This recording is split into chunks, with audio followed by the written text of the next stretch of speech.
राजस्थान के सीकर से सामने आई है एक ऐसी साजिश जिसमें ठगी भी है, सेटिंग भी और सिस्टम की चुप्पी भी। नेक्सा एवरग्रीन नाम की कंपनी ने 2700 करोड़ की ठगी की। अब लीक हुए एक ऑडियो से सामने आया है कि जिन्हें जेल में होना चाहिए था उन्हें 6 महीने में रिहा करने की डील की गई, वो भी 500 करोड़ में।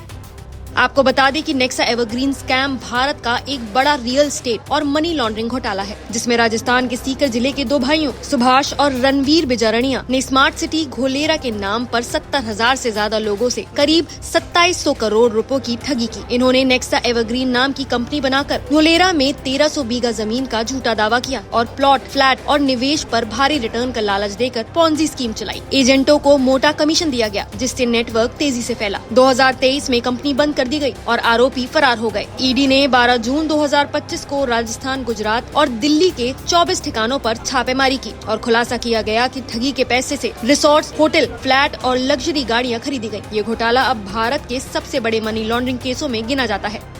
अब इसी मामले से जुड़े ऑडियो के लीक होने से कई बड़े खुलासे हुए हैं। पुलिस के हेड कांस्टेबल श्याम ने इस मामले में बड़े दावे किए हैं। एक पीड़ित सतबीर से 42 मिनट की बातचीत में उन्होंने बताया कि तत्कालीन एसएसपी रामचंद्र मुंड ने आरोपियों से 500 करोड़ की डील की थी।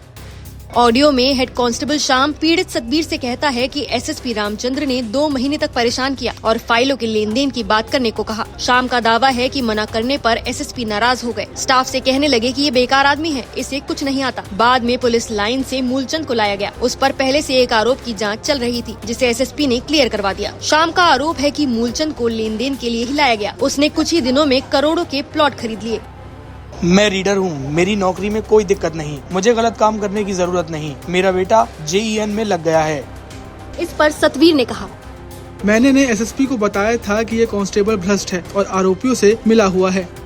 इस पर श्याम ने जवाब दिया, रामचंद्र मूड ने एक नए एसएसपी से कहा था कि ऑफिस में केवल मूलचंद ही काम का आदमी है।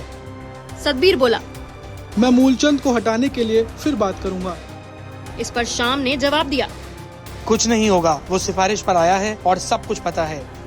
ऑडियो में बड़ा खुलासा ये भी है, गोपाल दूधवाल को एक FIR में जेल भेजा गया। 50 लाख रुपए लिए गए, फिर जमानत मिल गई। हेड कांस्टेबल श्याम का दावा है जेल में गोपाल को टॉर्चर किया गया। बीड़ी के बंडल पर बंदियों से पिटवाया गया ताकि डर जाए। ठगी से कमाए पैसों से आरोपियों ने 200 करोड़ की जमीन रजिस्ट्री करवाई, वो भी तब जब वो जेल में थे। पुलिस ने न कंपनी के ऑफिस सीज किए, न कोई संपत्ति जब्त की।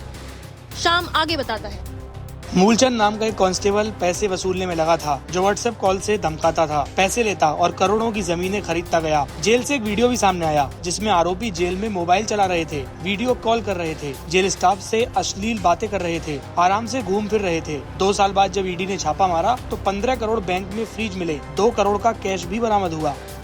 लेकिन सवाल ये है कि पुलिस ने पहले क्यों कोई कार्रवाई नहीं की। सतबीर ने पुलिस मुख्यालय, ईडी और ACB तक शिकायत की, रिकॉर्डिंग भी सौंपी। बाद में तत्कालीन एसएसपी रामचंद्र मुंड को जांच से हटा दिया गया। सीकर से उनका ट्रांसफर भी कर दिया गया। रामचंद्र मुंड बोले, मुझे कुछ नहीं पता, मैं रिटायर हो चुका हूँ। जांच अधिकारी नीरज पाठक बोले, सतबीर को बुलाया, वो आया नहीं। श्याम ने कबूल किया, हाँ ये मेरी आवाज है, लेकिन सतबीर ने ब्लैकमेल के लिए रिकॉर्ड किया। और सतबीर ने साफ कहा, मैंने खुद रिकॉर्ड किया क्योंकि सिस्टम मूक बना था, आरोपी खुलेआम घूम रहे थे। 2700 करोड़ की ठगी, पुलिस की सेटिंग और सिस्टम की चुप्पी। क्या इस लीक से कुछ बदलेगा या फिर ये केस भी धीरे धीरे दफन कर दिया जाएगा? जनता जवाब जानना चाहती है। सवाल बड़ा है, क्या सिस्टम जवाब देगा? फिलहाल इस पूरे मामले में आपकी क्या राय है, हमें कमेंट्स में बताएं।